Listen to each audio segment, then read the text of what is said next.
our extensive preparations. That was done in 1999. The government knows this as well. So that's why they've pushed these dates on us of 2012 and then later in the century, because they want to distract people.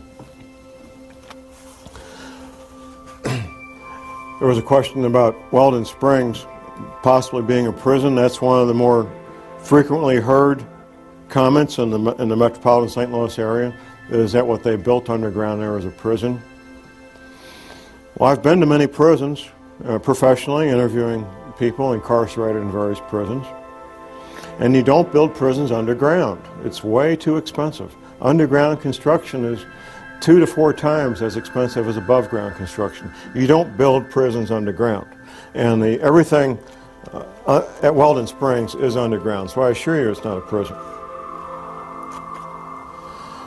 The Navy says, as far as ocean levels, the Navy says these oceans will come up over a period of about 30 days. Once these events get in motion, these water levels, these oceans, these tsunamis, tidal waves will take place over a period of about 1 month. There was a question about the United Nations Biodiversity Project in the Ozarks and wildlands programs and different things. There's lots of agendas overlapping and seemingly at odds, but not necessarily at odds once you look at them more carefully. The powers that be want Africa, for example, to be a continent with almost no people, to pretty much become their playground where they can recreate and observe the animals in the wild. And it's rapidly headed that direction between disease and war. Any place where people can survive and live independently, they want to control it. That's, in my opinion, the reason behind all the attention being given to the Ozarks and these United Nations biodiversity projects that they got going on.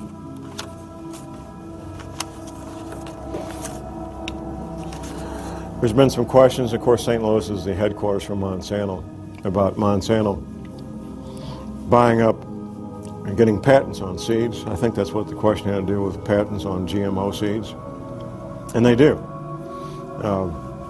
There's been farmers prosecuted, not prosecuted criminally, but sued civilly for inadvertently having genetically modified seeds blow into their fields, and they inadvertently have plants growing that they didn't buy the seeds for. It's a pretty crazy thing. Altitude. The Navy says that everything 100 feet sea level and below will be completely destroyed. The Navy says everything at 400 feet and below is at risk of being damaged and or destroyed. But there's more to this.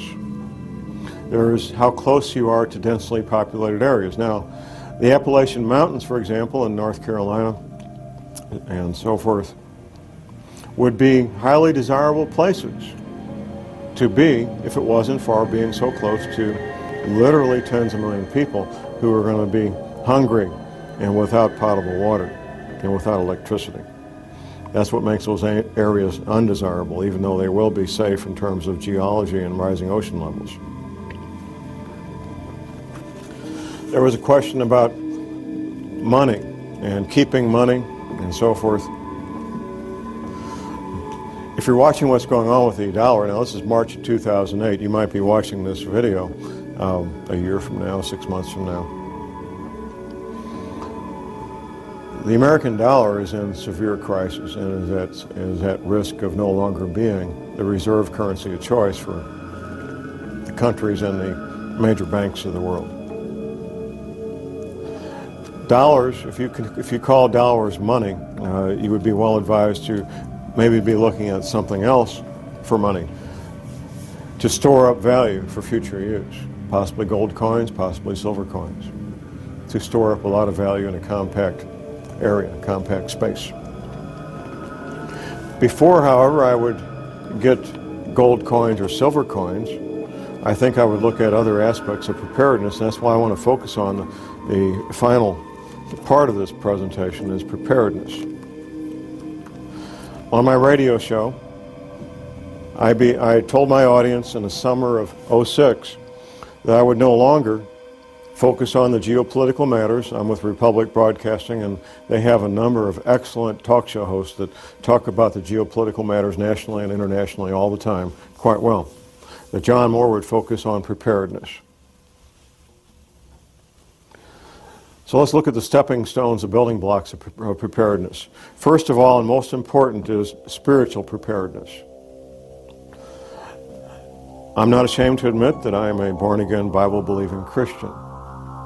I know from interviewing and studying what happened in World War II that our American POWs who were incarcerated in POW camps in World War II, our American POWs who had strong spiritual beliefs, were far more likely to survive what went on in these POW camps than those who did not.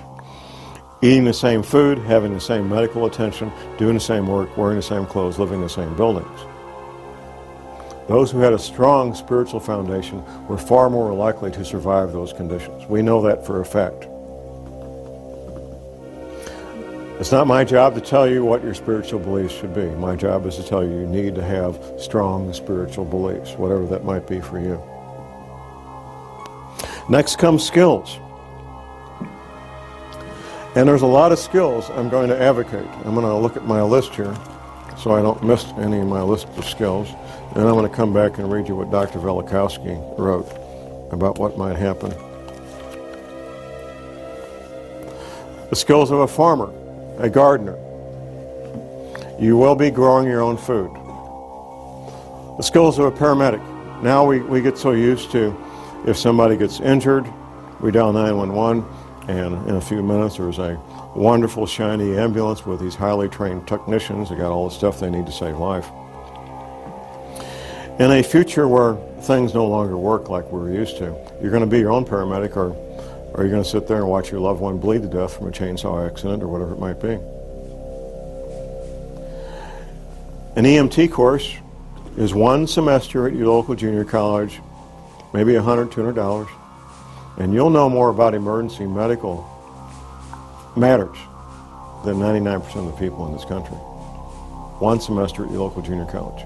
You don't need to worry about passing a test unless you intend to be a paramedic or EMT. You don't need to worry about taking a test at all. You want to learn the skills, and you want to get a kit equal to your skill level.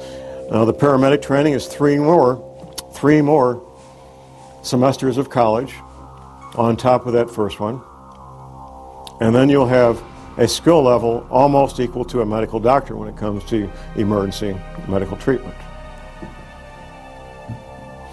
The skills of a ham radio operator.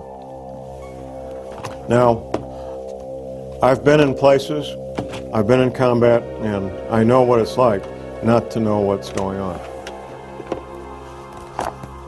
This book that I offer on my website, Emergency Survival Communications,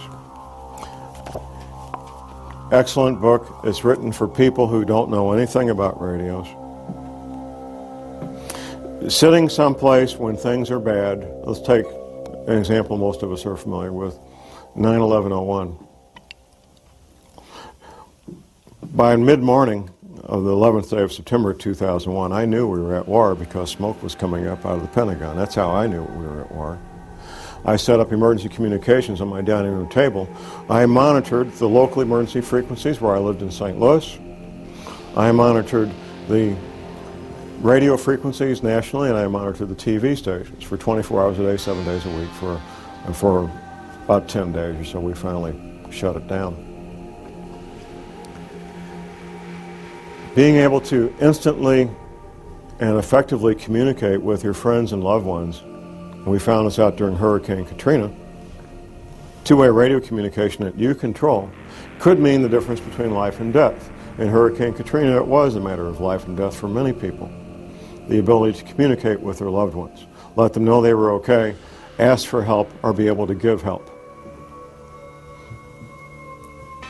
The skills of a backpacker, being able to carry everything you need on your back, your shelter, your clothing, your hygiene needs. Being able to clean yourself out in the field, prepare food out in the field, and do so in a manner that doesn't make you sick. Being able to take water out of a stream and filter it so you can drink it without getting sick. All the things that a backpacker knows, the skills of a soldier. In a severe crisis, like Hurricane Katrina, for example, you're your own cop, you're your own soldier, or nobody's protected. That's what it comes down to.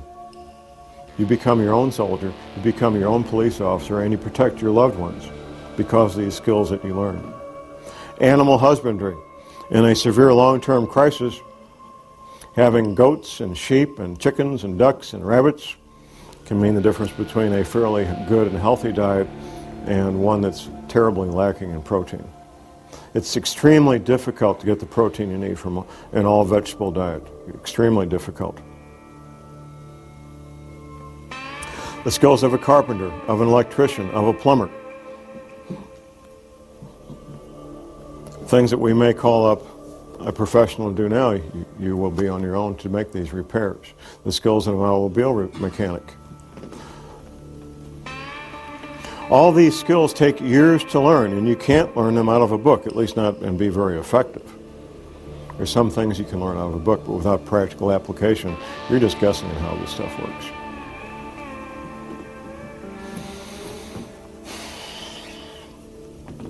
Where do you live? I've had a number of questions during our breaks about where safe areas are. The Arkansas, Missouri, and Ozarks are one of the known safe havens. That's basically the bottom third of Missouri, not counting the Boot Heel, and the top third of Arkansas, not counting northeast Arkansas. That flat area where they grow rice. That's not considered part of the Ozarks. It has altitude. It's well above sea level, averaging 800 to 1,000 feet above sea level, some places a little lower, some places a little higher. A moderate winter, at least for the time being. I hope that continues. Good growing season as a consequence of that. Plenty of water, no shortage of water at all. And distance between where you will be and major metropolitan areas. The two largest metropolitan areas being being St. Louis and Kansas City. A friend of mine, one of the submarine veterans, lives in Mountain Home, Arkansas, very near the Missouri border. He says, John, we have all these people from Chicago moving down here. All these Chicago cops. Maybe they know something, huh? If you're choosing a place to live and thrive during a severe long-term crisis in the Ozarks, you may think, well, myself and my spouse, we can do this. Then I remind people who are considering that of the number 168. 168 hours in a week, and in a severe long-term crisis, somebody's going to have to be awake 168 hours a week. Because no people can do that, I suggest that at least 6 adults come together and decide to shelter as a group. I also suggest that people have at least a 2-year supply of food. Professor McCanney, in one of his books, his 60-page pamphlet about surviving PlanetX, he mentions the possible future need, to establish a new calendar.